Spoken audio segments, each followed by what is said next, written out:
এইভাবে কে দিয়েছে?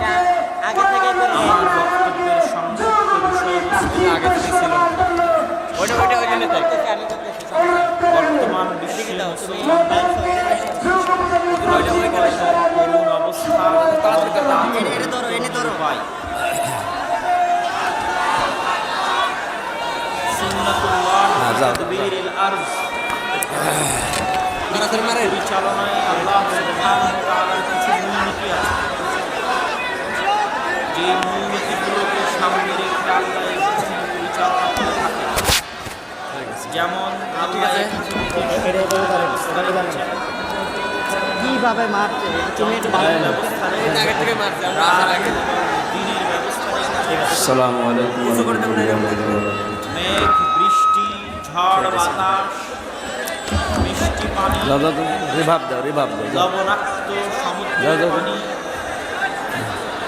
যাবতীয় খাবারের ব্যবস্থা, এখানে দাঁড়িয়ে এখানে রিজিক, বসুন, বসুন, বসুন। ব্যবস্থা, বসো সব মিলিয়ে আল্লাহ বসো তো। সুবহানাহু একটা পরিপূর্ণ ম্যানেজমেন্ট সিস্টেম আল্লাহ আছে এই সমগ্র এই ম্যানেজমেন্ট সিস্টেমের মধ্যে আল্লাহ সুবহানাহু ওয়া তাআলার কিছু রুলস এন্ড রেগুলেশন আছে, কিছু নিয়ম কানুন আছে, যেটা করলে যেটা হয় আবার আলহামদুলিল্লাহ। হয় না। ইন্নাল হামদালিল্লাহি ওয়াস সালাতু ওয়াস সালামু আলা রাসূলিল্লাহ। জানার একটাই উপায় হচ্ছে ইতিহাস। যেহেতু আমরা সীমিত জ্ঞান আল্লাহ আমাদেরকে দিয়েছে, এই সীমিত জ্ঞান নিয়ে আমরা ভবিষ্যতের খবর জানি না। এই সীমিত জ্ঞান নিয়ে আমরা মাযা তাকসিবু গাদান, আগামীকাল একটা নাফস কি উপার্জন করবে তা জানে না। কবি আইয়া আরদিন তামুত, কোন মাটিতে মারা যাবে তা জানে না।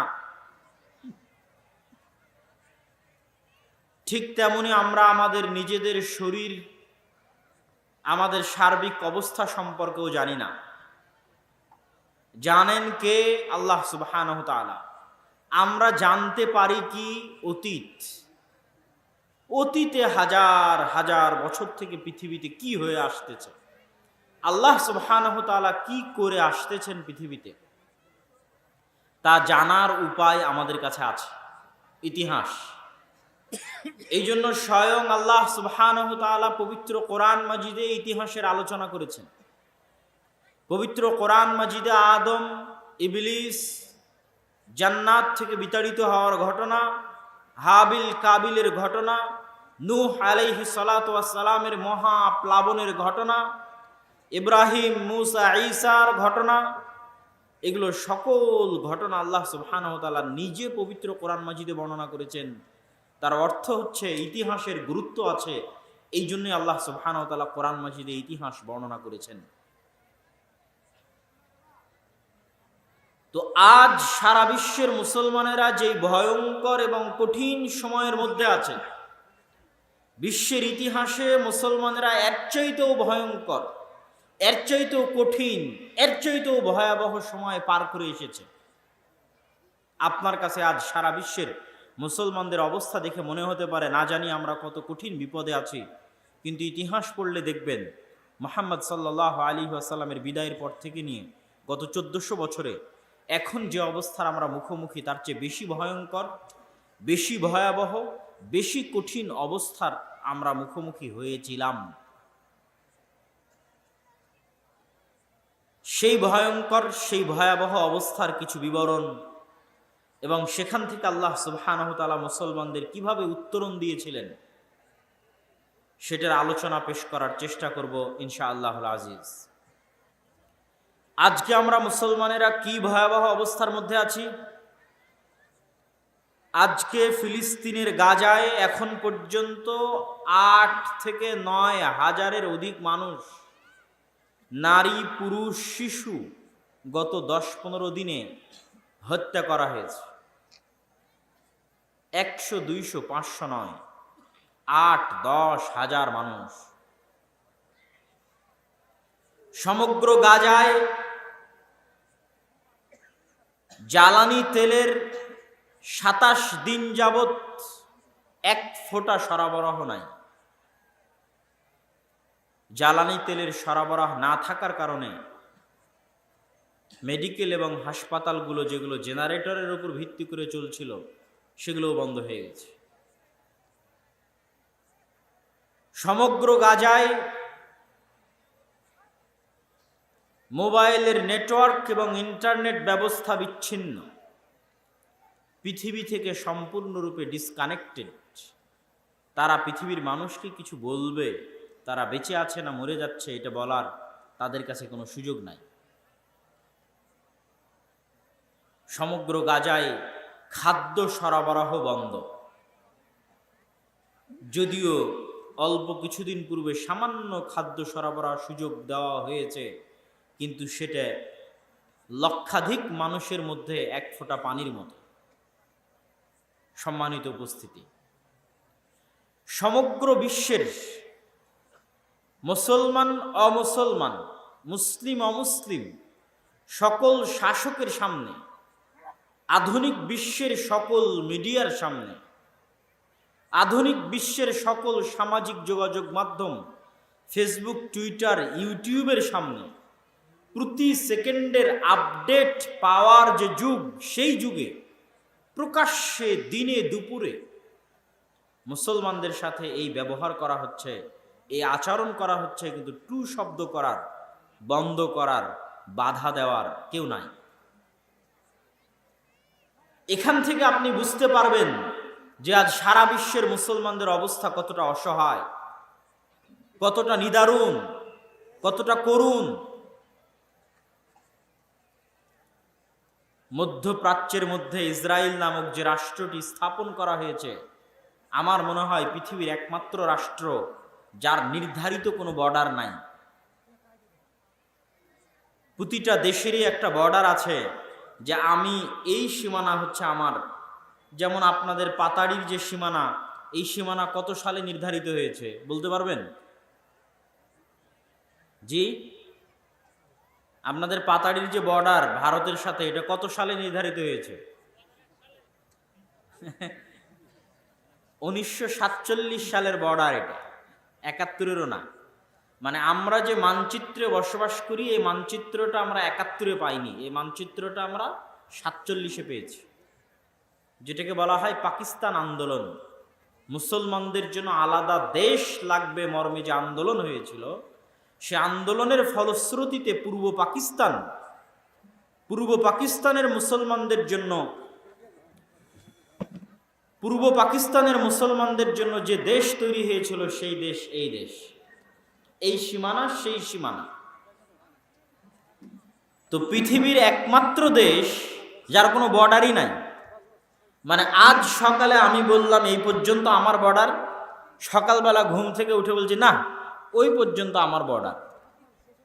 যেমন আপনাদের এলাকায় জমির আইল হয়, তো কিছু মানুষ থাকে যে জমির আইল কাটতে কাটতে তার সীমানা বাড়াতে থাকে, প্রতি বছরই একটু করে কাটে আর একটু করে ওইদিকে ঠেলে। তো পৃথিবীর হয়তো একমাত্র দেশ যার কোনো বর্ডার নাই। সে আজ বলবে এই পর্যন্ত আমার বর্ডার, তো ওই পর্যন্ত। কাল যদি বলে ওই পর্যন্ত আমার বর্ডার, তো ওই পর্যন্ত। না হলে সারা পৃথিবীর সকল মানুষের সামনে কিভাবে তারা আজ এই ধরনের ভয়ঙ্কর এবং ভয়াবহ আচরণ এবং ব্যবহার মুসলমানদের সাথে করতেছে। তাদের আচার ব্যবহারের সাথে ফেরাউনের আচার ব্যবহারের মিল আছে। ফেরাউন ইচ্ছাকৃত বানু ইসরাইলের শিশু সন্তানদের জবাই করত, আর এরা আজকের যুগের ফেরাউন ইচ্ছাকৃতভাবে মুসলমানদের শিশু সন্তানদেরকে হত্যা করতেছে। তাদের টার্গেট পুরুষ মানুষও নয়, তাদের টার্গেট মহিলা মানুষও নয়, তাদের টার্গেট শিশু। ফেরাউন যেমন আদেশ দিয়েছিল বানু ইসরাইলের ছোট ছোট বাচ্চাদের হত্যা করতে হবে, তাদেরও আদেশ আছে মুসলমানদের ছোট ছোট বাচ্চাদের হত্যা করতে হবে। সম্মানিত উপস্থিতি,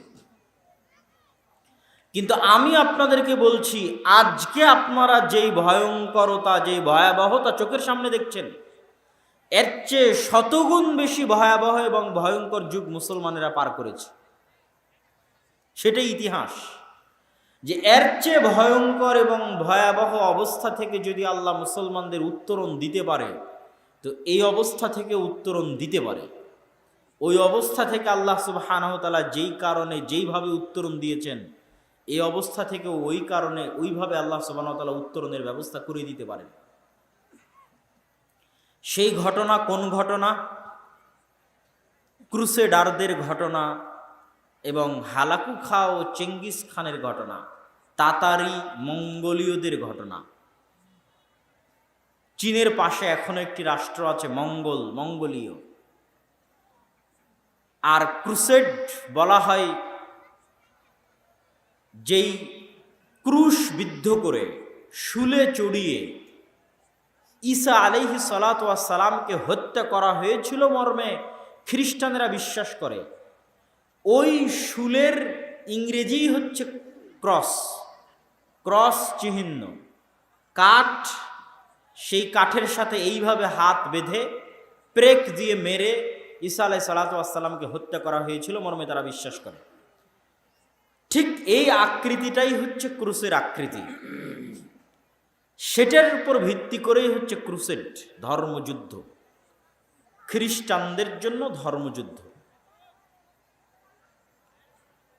এই ধর্মযুদ্ধ পরিচালিত হয়েছিল ইউরোপ থেকে এসে আজকের যে জেরুজালেম, আজকের যে ফিলিস্তিন, আজকের যে লেবানন, আজকের যে সিরিয়া, আজকের যে ইসরায়েল, এই এরিয়াগুলোতে তাদের একটাই টার্গেট ছিল, ওই ইউরোপ থেকে তারা এসেছে মসজিদে আকসা দখল করবে, জেরুজালেম দখল করবে। এই জন্য কেন?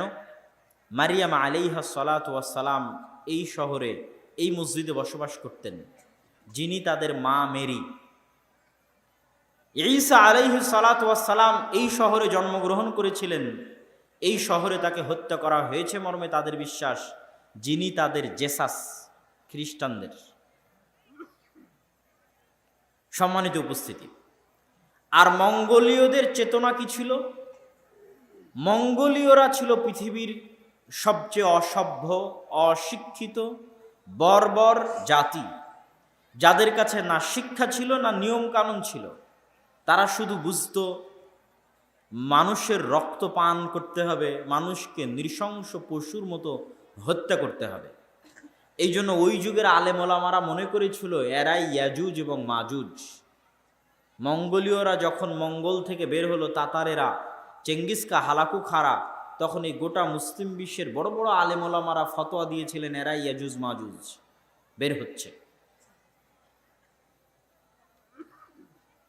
সবচেয়ে মজার বিষয় হচ্ছে, বা সবচেয়ে ইন্টারেস্টিং বা শিক্ষণীয় হচ্ছে, ক্রুসেডার এবং মঙ্গোলীয় এই দুই বড় বড় বিপদ একই সাথে মুসলমানদের উপর আপতিত হয়েছিল 50 থেকে 100 বছরের ব্যবধানে। এই জন্য আমি বলেছি ওই যুগটা আজকের যুগের চাইতে বেশি ভয়াবহ ছিল, বেশি ভয়ঙ্কর ছিল, বেশি ভয়ানক ছিল। আজকে গত 10-15 দিনে মাত্র 8-10 হাজার মুসলমানকে হত্যা করেছে। আর হালাকু খা, চেঙ্গিস খা যেদিন বাগদাদে প্রবেশ করে, ওই দিন 6 দিন ব্যাপী, প্রায় 1 সপ্তাহ ব্যাপী লক্ষ লক্ষ মুসলমানকে জবাই করা হয়েছে। লক্ষ লক্ষ হাত দিয়ে ধরেছে এবং জবাই করেছে বাগদাদে। তাহলে একদিকে ইউরোপ থেকে এসেছে ক্রুসেডাররা, আর একদিকে মঙ্গল থেকে এসেছে হালাকু খা এবং চেঙ্গিস খানেরা।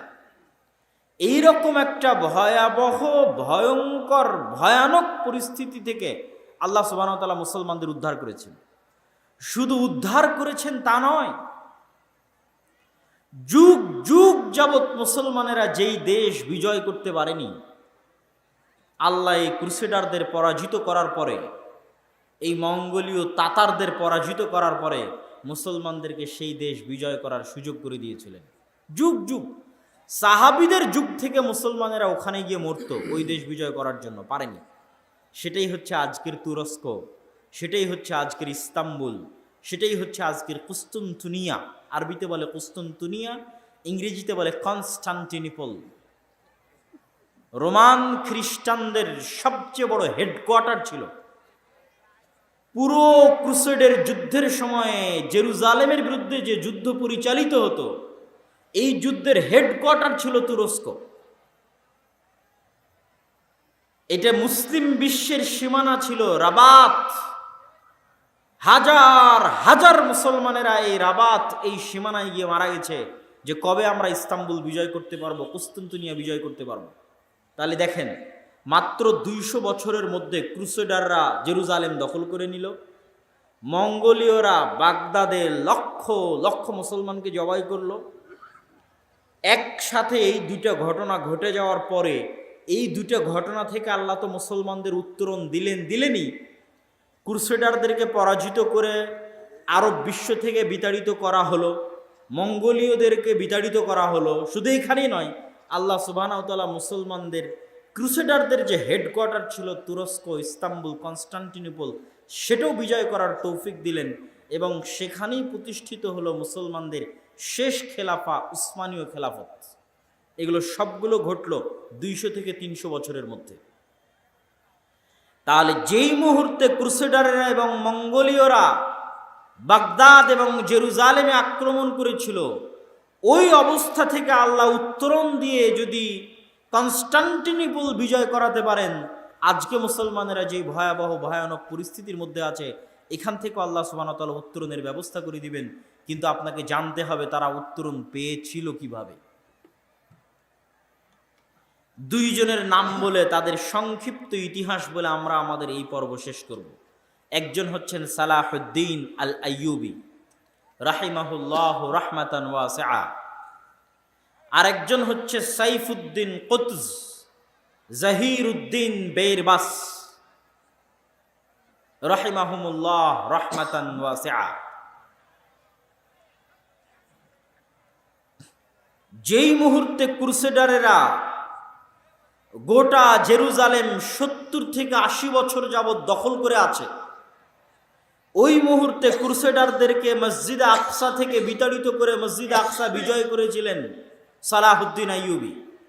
সালাহুদ্দিন আইয়ুবীর উত্থান কিভাবে হয়েছিল? সালাহুদ্দিন আইয়ুবী কোথায় থেকে এসেছিলেন? সালাহুদ্দিন আইয়ুবীর যে সময় উত্থান, ওই সময় আব্বাসীয় খেলাফতের পতনের সময়। এখন পর্যন্ত তিনটে বড় খেলাফা মুসলিম বিশ্বে প্রতিষ্ঠিত হয়েছিল। এক, খোলাফায়ে রাশিদিনের 40 বছর, আবু বকর, ওমর, উসমান, আলী। 2, উমাইয়া খেলাফত। উমাইয়া খেলাফতে সবচেয়ে বেশি দেশ বিজয় হয়েছে। উমাইয়া খেলাফত আমলে মুসলমানদের কাজই ছিল দেশ বিজয় করা। আব্বাসীয় খেলাফতে তেমন একটা দেশ বিজয় হয়নি। আব্বাসীয় খেলাফতে হয়েছে জ্ঞান বিজ্ঞানের চর্চা। মুসলমানেরা জ্ঞান বিজ্ঞানে বিশ্বের সবচেয়ে বড় বড় বিশ্ববিদ্যালয় বাগদাদ এবং কর্ডোভায় তৈরি করে ফেলেছিল। যদিও কর্ডোভা ছিল আব্বাসীয়দের বাইরে উমাইয়া খেলাফতের অধীনে, আর আব্বাসীয়দের শেষ আমল ছিল সেলজুক, মামলুক, এইরকম খণ্ড খণ্ড সালতানাতের অধীনে। তারপরে নতুন খেলাফত আসলো উসমানীয় খেলাফত। তাহলে যখন সালাহুদ্দিন আইয়ুবীর উত্থান হচ্ছে, তখন মুসলমানদের শক্তিশালী কেন্দ্রীয় কোনো শাসন ব্যবস্থা নাই। নওগাঁর একজন আমির, রাজশাহীর আর একজন আমির, ঢাকার একজন আমির, দিনাজপুরের একজন আমির, এইরকম মুসলিম দেশগুলো খণ্ড বিখণ্ড আকারে আমির ছিল। কেউ সিরিয়ার হালবের আমির, কেউ সিরিয়ার হেমসের আমির, কেউ মিশরের আমির, এইভাবে ছিল। ওই সময় সেলজুকদের হাতে জামেআতুল আজহার, আজহার বিশ্ববিদ্যালয়ের আলোকে বাগদাদে একটি মাদ্রাসা তৈরি হয়েছিল, তার নাম মাদ্রাসা নিজামিয়া। আপনারা এখনো শুনবেন যে দারসে নিজামি, এখনো বলা হয়। এই যে পাতাড়ি মাদ্রাসা যখন কওমি মাদ্রাসা ছিল, তখন দেখবেন এখানে লেখা হতো যে দারসে নিজামিতে পরিচালিত হয়। এই দারসে নিজামিটা এসেছে ওই নিজামিয়া মাদ্রাসা। যিনি শিক্ষামন্ত্রী ছিলেন নিজামুল মুলক তার নাম, তিনি মাদ্রাসাটা তৈরি করেছিলেন। তার নামে মাদ্রাসার নাম মাদ্রাসা নিজামিয়া। ওই মাদ্রাসা নিজামিয়া থেকে বড় বড় ছাত্র তৈরি হয়েছে। ইবনে আসাকির তৈরি হয়েছে, তারিখে দেমাশকের লেখক ইবনুল আসির তৈরি হয়েছে, আরো বড় বড় আলেম ওই মাদ্রাসা নিজামিয়া থেকে এসেছে। এই মাদ্রাসা নিজামিয়ার ছাত্ররাই পরবর্তীতে ক্রুসেডারদের কাছ থেকে এবং মঙ্গোলীয়দের কাছ থেকে মুসলমানদের আজাদ করার জন্য জিহাদের নেতৃত্ব দিয়েছিলেন। এখান থেকে উত্থান ঘটে সালাহুদ্দিন আইয়ুবী রাহিমাহুল্লাহ। সালাহুদ্দিন আইয়ুবী রাহিমাহুল্লাহ তার চাচা আসাদুদ্দিন শেরকোহের সাথে মিশরে একটি অভিযান পরিচালনা করতে এসে তিনি মিশরের দায়িত্বপ্রাপ্ত হন। আস্তে আস্তে তিনি মিশর এবং সিরিয়া দুই দেশেরই দায়িত্বপ্রাপ্ত হন। এই দুই দেশের দায়িত্বপ্রাপ্ত হওয়ার পরে জেরুজালেম বিজয়ের আগ পর্যন্ত অসংখ্য মুনাফিকের তাকে মোকাবেলা করতে হয়েছে। শুধু মুনাফিকে ভরা। ক্রুসেডাররা নারী দিয়ে আর টাকা দিয়ে মুসলমান আমির ওমারাদের কিনে নিত। কেউ ইসলামের কারণে জিহাদ করতে ইচ্ছুক ছিল না। সবার মাথায় আছে জাতীয়তাবাদের কারণে জাতিভিত্তিক জিহাদ হতে পারে।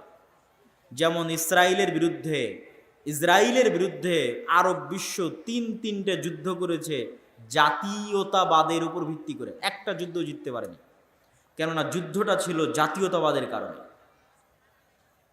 তো জেরুজালেম যখন ক্রুসেডাররা দখল করে নিয়েছিল তখনও যুদ্ধ হয়েছিল জাতীয়তাবাদের কারণে, জিততে পারেনি। সালাহুদ্দিন আইয়ুবী এই সমস্ত মুনাফিকদেরকে হত্যা করতে করতে, এই সমস্ত মুনাফিকদেরকে ষড়যন্ত্র থেকে মুসলিম উম্মাকে মুক্ত করে তারপরে তিনি মনোযোগ দিলেন জেরুজালেম বিজয়ের জন্য। জেরুজালেম বিজয়ের আগেই, তারও আগে ইমাদউদ্দিন জিঙ্কি, নূরউদ্দিন জিঙ্কি, তাদেরই সিলসিলার ছিলেন সালাহুদ্দিন আইয়ুবী। ইমাদউদ্দিন জিঙ্কি আর নূরউদ্দিন জিঙ্কি তারা জেরুজালেম বিজয় করবেন এই জন্য একটা মিম্বার বানিয়েছিলেন সিরিয়াতে। যেই দিন জেরুজালেমের মসজিদ আকসা বিজয় হবে সেই দিন এই মেম্বার মসজিদ আকসায় স্থাপন করা হবে। ওই মেম্বার এখনো মসজিদ আকসায় আছে। সালাহুদ্দিন আইয়ুবীরও স্বপ্ন ছিল এই যে মেম্বার তৈরি করা হয়েছে, এই মেম্বার আমাকে জেরুজালেমে স্থাপন করতে হবে, মসজিদ আকসায় স্থাপন করতে হবে। এই স্বপ্নে তিনি হজও করেননি, ওমরাও করেননি। পৃথিবীতে আল্লাহর তিনটা ঘর আছে, কাবা, মসজিদে নববী আর মসজিদ আকসা। এই তিনটা ঘরের একটা ঘর, তিনটা ঘরই তো আল্লাহর ঘর। মসজিদ আকসার ফজিলত সম্পর্কে আমি আলোচনা করব, এখানে একটু আপনাদেরকে হিন্টস দিয়ে তারপরে যাব ইনশাল্লাহ মসজিদ আকসার ফজিলতে। আল্লাহ সুবহানাহু ওয়া তাআলার এই তিনটা ঘরের একটা ঘরকে অন্যের দখলে রেখে কেমন করে আমি আল্লাহর আর একটা ঘর জিয়ারতে যেতে পারি, আল্লাহর আর একটা ঘরে হজে যেতে পারি, আল্লাহর আর একটা ঘরে উমরায় যেতে পারি, অথচ ওই মুহূর্তে আল্লাহর আর একটা ঘর বন্দী অবস্থায় আছে। এই ব্যথা, এই কষ্ট সালাহুদ্দিন আইয়ুবীর অন্তরে ছিল, সালাহুদ্দিন আইয়ুবীর হৃদয়ে ছিল। এই জন্য তিনি হজও করেননি, উমরাও করেননি।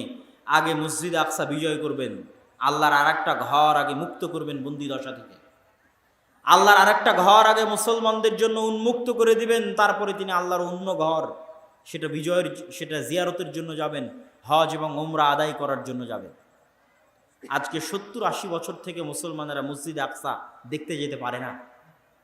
আপনারা কতজন হাজি আছেন আজকে এখানে বসে আছেন, মসজিদে নববী দেখেছেন, মক্কার মসজিদ দেখেছেন, মসজিদ আকসা দেখতে যেতে পারেননি।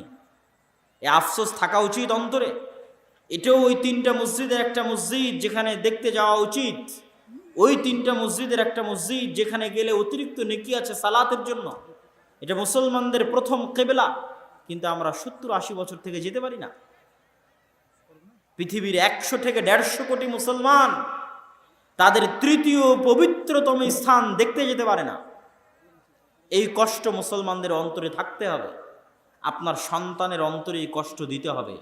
এই কষ্ট সালাহুদ্দিন আইয়ুবীর অন্তরে ছিল দেখেই সালাহুদ্দিন আইয়ুবী মসজিদ আকসা বিজয় করতে পেরেছে। আপনার অন্তরে এই কষ্ট প্রবেশ করাতে হবে, আপনার সন্তান সন্ততি বংশধরের অন্তরে এই কষ্ট দিতে হবে যে মসজিদ আকসা আমাদের মসজিদ, মসজিদ আকসায় আমরা সালাত আদায় করতে চাই। আল আরজুল মুকাদ্দাসা আমাদের, আমরা যেমন মক্কা দেখতে যেতে চাই, মদিনা দেখতে যেতে চাই, একই সফরে জেরুজালেমে বিমান ল্যান্ড করে মসজিদে আকসায় সালাত আদায় করতে চাই।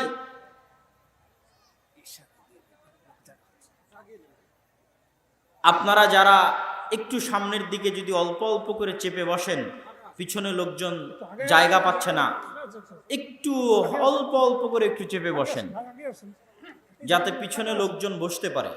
একটু সহযোগিতা করেন। জাযাকুমুল্লাহু খাইরান, বারাকাল্লাহু ফিকুম।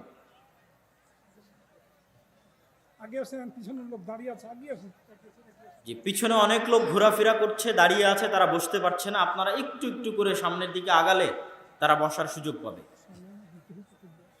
জি, সম্মানিত উপস্থিতি, সালাহুদ্দিন আইয়ুবীর অন্তরে এই কষ্ট ছিল যে তিনি মসজিদে আকসায় সালাত আদায় করতে পারেন না, মসজিদে আকসায় প্রবেশ করতে পারেন না, মুসলমানেরা পারে না। এই দুঃখে এই কষ্টে তিনি হজ করেননি, উমরা করেননি। এই দুঃখে এই কষ্টে তিনি মিম্বার তৈরি করেছিলেন সম্পূর্ণ আলাদা। যেই দিন মসজিদে আকসা বিজয় হবে সেই দিন এই মিম্বার ওখানে স্থাপিত হবে। সেই যুদ্ধের সময় চলে আসলো, হিত্তিনের যুদ্ধ। 1187 খ্রিস্টাব্দে হিত্তিনের যুদ্ধ। শায়েখ আব্দুর রাজ্জাক বিন ইউসুফের মুখে দাজ্জালের লম্বা হাদিসে শুনেছেন। দাজ্জাল তামিম আদ-দারিকে জিজ্ঞেস করে, আখবিরুনি আন বুহায়রা তাবারিয়া, তোমরা আমাকে বুহায়রা তাবারিয়া সম্পর্কে বলো, বুহায়রা তাবারিয়াতে কি পানি আছে? ইসরায়েলের সীমানার মধ্যে, এখনকার ইসরায়েলের সীমানার মধ্যে একটা বড় লেক আছে, ওটাই হচ্ছে বুহায়রা তাবারিয়া, ওখানে এখনো পানি আছে। দাজ্জাল বলল ওখানে একদিন পানি থাকবে না। এই বুহায়রা তাবারিয়ার পাশেই দ্বিতীয়বার মসজিদে আকসা বিজয়ের যুদ্ধ হয়েছিল, হিত্তিনের যুদ্ধ। সুলতান সালাহুদ্দিন আইয়ুবী এই যুদ্ধ করেছিলেন। এই যুদ্ধে মুসলমানদের যে প্লাস পয়েন্ট ছিল, আজকেও মুসলমানদের ওই প্লাস পয়েন্ট আছে যুদ্ধে, আজকেও আছে। কি প্লাস পয়েন্ট ছিল? সালাহুদ্দিন আইয়ুবীরা হচ্ছে আরব, মরুভূমিতে জন্ম নেওয়া। আজকের সৌদি, আজকের কুয়েত, কাতার, বাহরাইন, আজ থেকে 50 বছর আগে তারা ছিল মরুর বিদুইন। এখন হয়তো এসির কারণে, এসির মধ্যে সুযোগ সুবিধা লাভ করার কারণে সেই মরুভূমির স্বাদটা হয়তো তারা ভুলে যেতে পারে, কিন্তু সালাহুদ্দিন আইয়ুবীর যুগে তার এসি ছিল না। তো সালাহুদ্দিন আইয়ুবীরা হচ্ছে খাঁটি আরব, তাদের জন্ম মরুভূমিতে, তাদের মৃত্যু মরুভূমিতে। আর জেরুজালেম দখল করে রেখেছে কারা? ইউরোপিয়ানরা। ইউরোপে কি মরুভূমি আছে? ইউরোপ হচ্ছে শীত, ঠান্ডা। এখন ইংল্যান্ডে যান, বড় বড় জ্যাকেট ছাড়া ঘুরতে পারবেন না। স্কটল্যান্ডে হাত মোজা, পা মোজা ছাড়া। গোটা ইউরোপ, আমেরিকা, কানাডা এগুলো হচ্ছে শীত প্রধান অঞ্চল। আর আরব, জেরুজালেম যেখানে আছে এটা হচ্ছে গরম মরুভূমি, গরম প্রধান অঞ্চল। তাহলে ইউরোপের শীত প্রধান দেশে বসবাসকারীরা দখল করে রেখেছে জেরুজালেম, যেটা আছে গরম এলাকায়, মরুভূমি এলাকায়। আর সালাহুদ্দিন আইয়ুবী সহ মুসলমান আরবদের জন্মই মরুভূমিতে, বড়ই হয়েছে গরম অঞ্চলে। এই ছোট্ট জিনিসটাই সালাহুদ্দিন আইয়ুবী রাহিমাহুল্লাহ কাজে লাগিয়েছেন যুদ্ধের কৌশল হিসেবে, যে এদেরকে গরম দিয়ে ধ্বংস করে দেব। বড় বড় শক্তিশালী লৌহ বর্ম গায়ে দিয়ে আছে, এমন গরম পরিবেশ সৃষ্টি করতে হবে যাতে গরমের ঠেলাতে লোহার বর্ম খুলে ফেলে দেয়, গায়ে না রাখতে পারে। আসছে তো ইউরোপ থেকে। ইউরোপিয়ানরা যারা সাদা চামড়া, শীত অঞ্চল, তারা গরম সহ্য করতে পারে না, তাদের চামড়ায় ফুসকুড়ি পড়ে যায়, অল্প মাত্রার গরম হলেই চামড়ায় ফুসকুড়ি পড়ে যায়।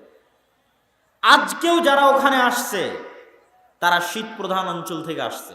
এখানে একটা মজার জিনিস বলে রাখি, মুসলমানেরা ওই অঞ্চলগুলোই বিজয় করতে পেরেছে যেগুলো